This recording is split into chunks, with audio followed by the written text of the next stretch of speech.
Hello there, Dr. Neptune here. It's been a couple of weeks, I think, since my last video. Just been busy. As you see here, a couple of Elvis artifacts, so that's what I'm talking about today. The first thing that I'll show is this handmade artifact. I made this myself. It's one of a set of two. Me and my friend Sasha has the other one. But when the Elvis postage stamps came out in the mid-90s, we decided to make our own little frames here, so I still have that.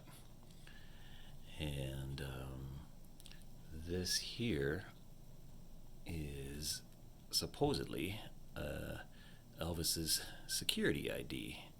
I got this at Graceland, and I'll show some more things from that shortly. Elvis died 43 years ago, and that means that he has been dead for longer than he was alive. I remember the day that Elvis died, or at least the week he died. I was on vacation with my parents at a remote location in upstate New York. I was 10 years old. When we got back is when I found out that he died. And I knew, of course, who he was. I was a music fan even then, and I liked a lot of his songs. At the time, I remember thinking 42 is pretty old, but of course, your perspective on that changes as you grow old, that is. And so first what I'll show is a set of 3 box sets put out by RCA, Elvis's record company. And these box sets came out in the early 90s. 92 is the date on this one. Each one is a 5-disc set. And so this is the complete 50s masters. This is everything that he recorded in the 50s, including for Sun Records, before he went to the major label of RCA.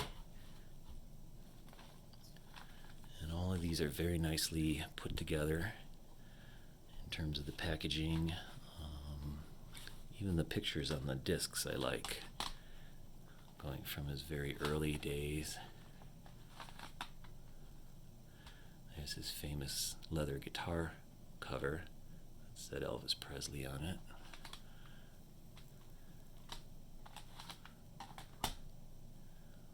G.I. Elvis.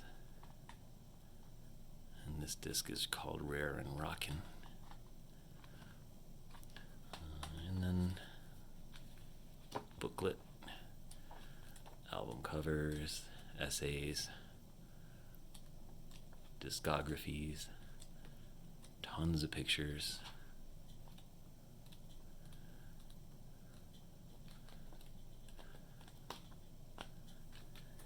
And here, collectible stamps.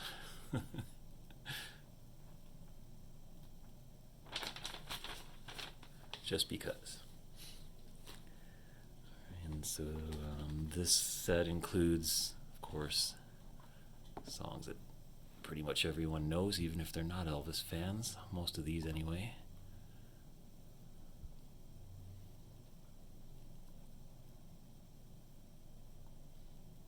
Some Christmas songs here.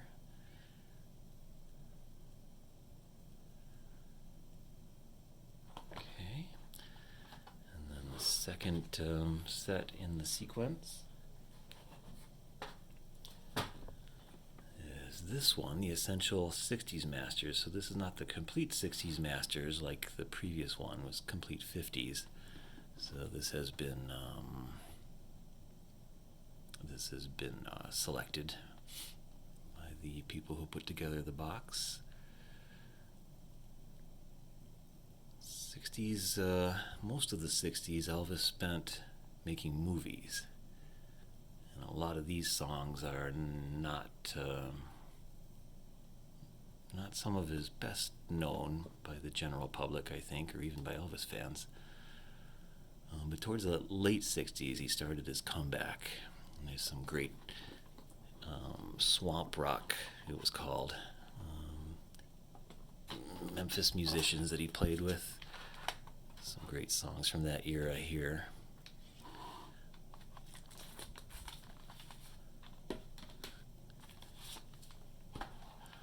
Okay, so 5 discs.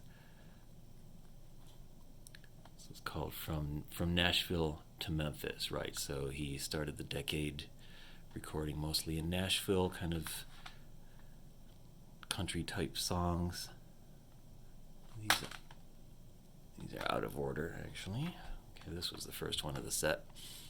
Okay, so there's volume 1. So yeah, From Nashville is more conventional, almost corny sounding songs to a lot of ears, including mine, in the early and mid 60s.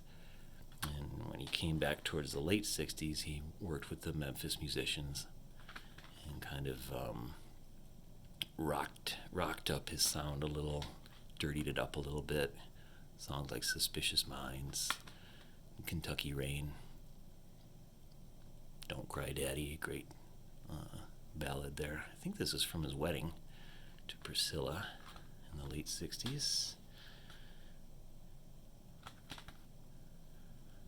There's some outtakes, alternate takes. Kind of interesting to hear those in Elvis. Elvis in the studio banter.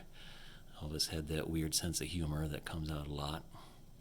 This is interesting. A duet with Sinatra from a Sinatra TV show. Frank Sinatra, of course. Show some respect. Same record company, same RCA. So very meticulously put together and researched booklet here. And also collectible stamps. Somebody must collect these.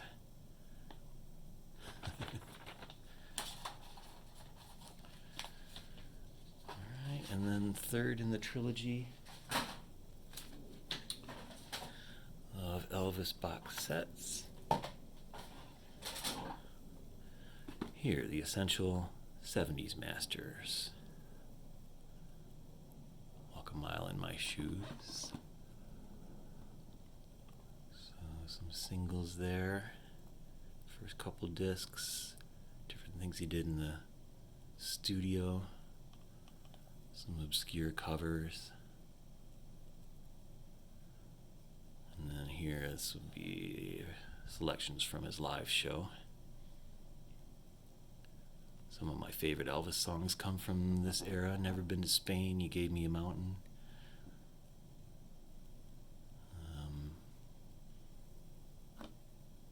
American Trilogy is on there somewhere.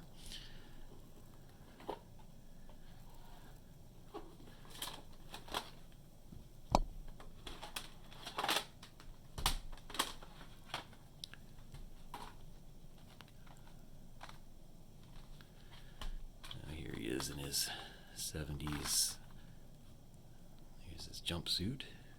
70s regalia. With the Elvis stamp, the post office had a vote. This was pre-internet. You had to mail in your vote, but you could vote on whether you wanted to see the young Elvis that's on the stamp or a version of the jumpsuit Elvis. Of course, the young Elvis won out, but I would have been happy with either. Love those sideburns, too.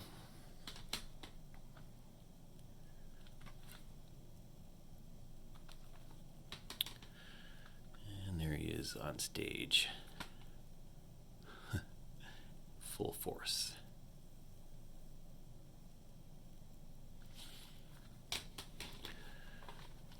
Alright. Oh, stamps. Let's see. Well, here's the book. Same as the others.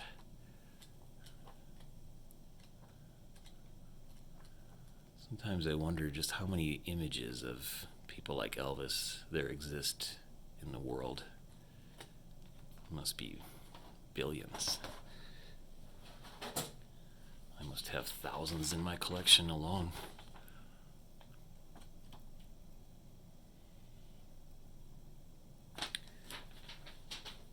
And that 60s set was actually one of two. It's the Essential 60s Masters Part 1. This is the second part, Essential 60s Masters Part 2. And what this is a 2 CD set of selections from his movie soundtracks. So he made close to 30 movies all through the 60s. Every single one of them made money. Every one of them is worth watching. If you like Elvis at all. A lot of singing and silliness in all of these. What's that say? Command performances. Alright. Then I have a disc of his Christmas music. If Every Day Was Like Christmas. I believe he recorded 2 separate Christmas albums. One in the 50s and one in the 60s. And this is both of those, as well as some extra tracks and outtakes. I've always loved this picture of Graceland in the winter, his home in Memphis. Elvis is a perennial favorite of mine around Christmas time. And then this is the last individual CD that I have of Elvis that I'll show. Is called Elvis in Concert. It's one of his last ones that was released during his lifetime. Actually, maybe not. I don't think it was his lifetime, come to think of it, because look here, it says this was recorded in 77. First one's in June of 77. He died in August. These were some of his very last performances. Pretty remarkable document of the end of Elvis's career. Some funny stage banter, too. He had such a weird sense of humor.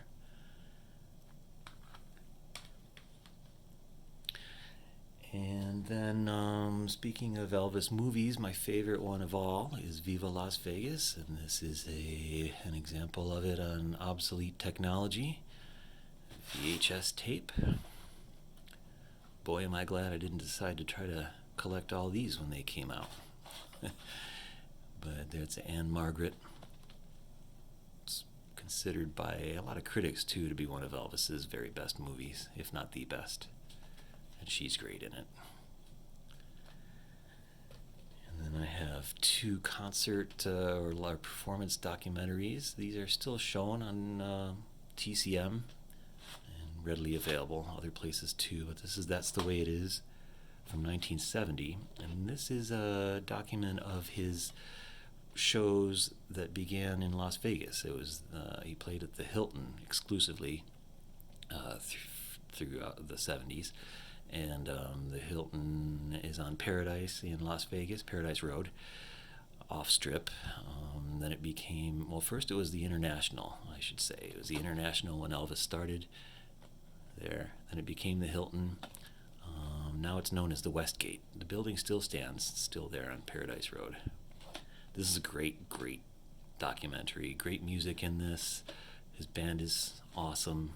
He's in great form. Clearly looking forward to coming back after years pretty much not performing at all, or very little, because of he made about 3 movies a year. And then this is Elvis on tour from 72.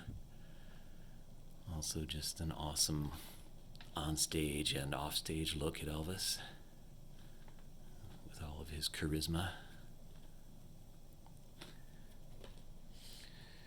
Then when we went to the DVD era, I got this one. This is a 68 comeback special. That's the iconic one where he's dressed all in black leather. In 68, he was 33 years old. And all this was recorded, almost all of it was recorded live in front of an audience. And small band of guys that Elvis had played with for years.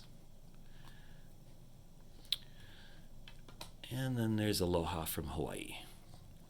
I believe this was a 1974 concert. It was broadcast live on network TV for charity.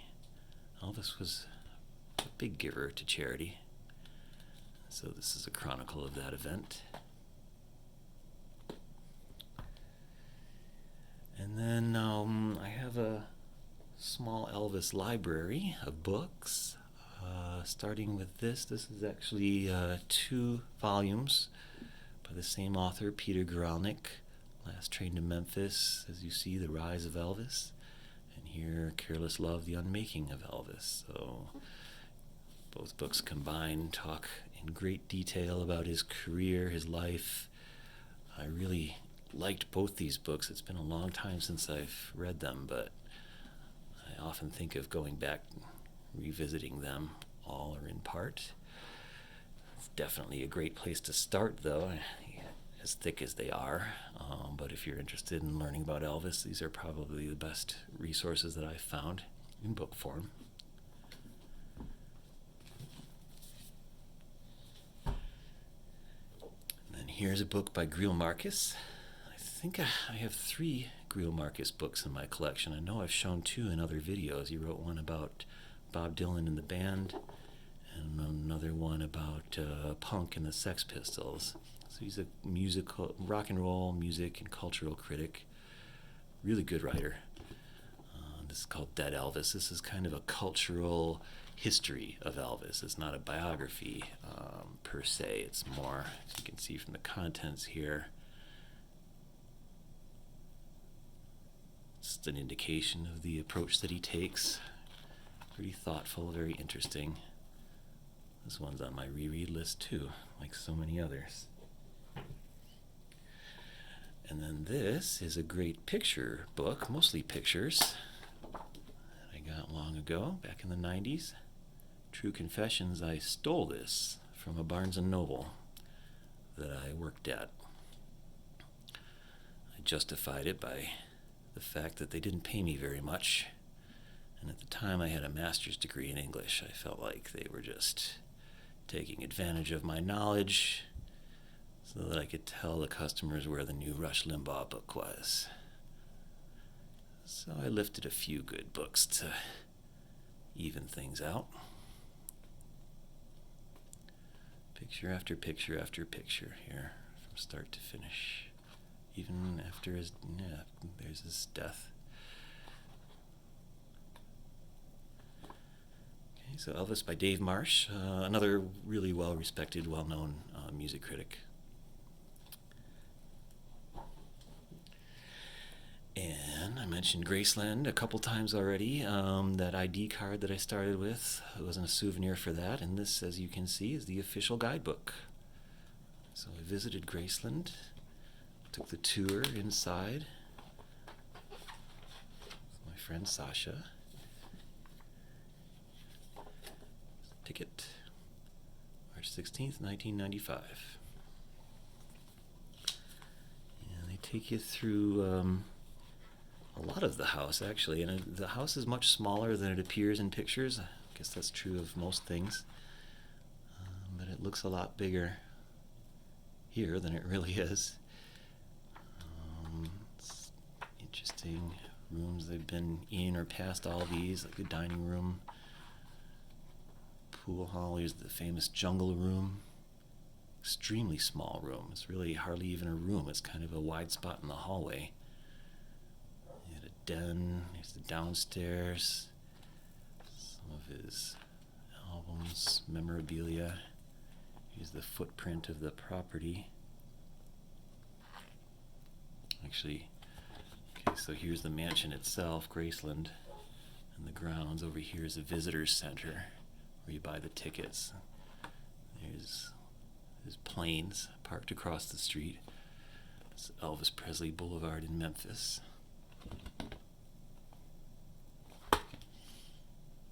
So that was an interesting visit, one that I will never forget for sure. This was also an interesting event. This was a concert held, I saw it here in Las Vegas, 1998, and what this was, here's the tickets, August 14th, 1998. So what they did here, the producers of the concert, they had a couple of what were then state-of-the-art, huge-size video screens. And in the theater, Elvis was on those screens. singing. The footage was taken from his live performances, which you've already seen. There's tons of footage available, and those videos were stripped of their background music, and instead there was a live band on stage, as well as live backup singers. So it was, you might call it a virtual concert of sorts. This was one of the first, if not the first of its kind, years before Tupac showed up at Coachella post-mortem. But Elvis, the concert, this was it was great. Obviously, I couldn't see him while I was alive, or I mean, when he was alive.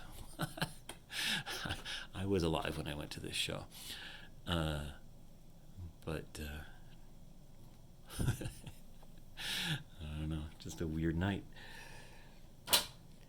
And then finally, my last item here in my library is the official auction catalog. This was from about a year after that concert. It's '99, and this is the yeah, here it is. So at the MGM Grand in Vegas, they held an auction of a lot of old Elvis memorabilia, and this was the official catalog. So what this is a description of all the items,